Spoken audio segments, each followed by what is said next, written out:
Welcome back to Achuba kitchen. I am Shafi.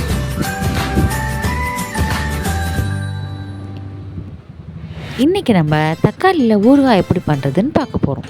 கடாயில் கடுகு 2 spoon போட்டு நல்லா வறுத்து எடுத்துக்கணும். அதுக்கப்புறம் வெந்தயம் 1 ஸ்பூன் போட்டு அதையும் வறுத்து எடுத்துக்கணும். மல்லி 1/2 ஸ்பூன் போட்டு தனித்தனியாக 3 வறுத்து எடுத்து வச்சுக்கணும். வரமிளகா 5லேருந்து 6 வரைக்கும். பெரிய தக்காளியாக ஒரு 7 தக்காளி எடுத்து வச்சுக்கணும். புளியும் எடுத்து வச்சுக்கணும். 2யுமே வேக வச்சுக்கணும் தண்ணி இல்லாமல். இப்போ தனித்தனியாக அறுத்து வச்சுருந்த மசாலாவையும் பொடி பண்ணி வச்சுக்கணும். வரமிளகாவையும் தனியாக அரைச்சி எடுத்து வச்சுக்கணும்.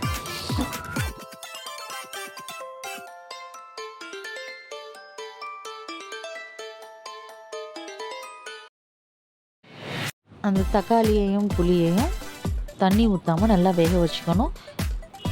தண்ணி இல்லாமல் ட்ரை பண்ணிவிட்டு அதையும் மிக்சியில் போட்டு அரைச்சி எடுத்து வச்சுக்கணும் தனியாக.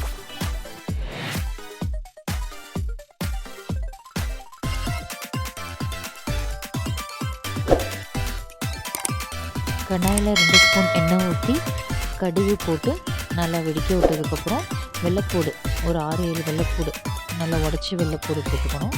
அதுவும் நல்லா ப்ரௌன் கலர் ஆகிற மாதிரி ஃப்ரை பண்ணி எடுத்து வச்சுக்கணும். மிளகாத்தூள் 2 ஸ்பூன் போட்டுக்கணும். அப்புறம் அரைச்சி வச்சுருந்த நம்ம தக்காளியையும் புளி விரிசலையும் அதில் போட்டு நல்லா கொதிக்க விடணும்.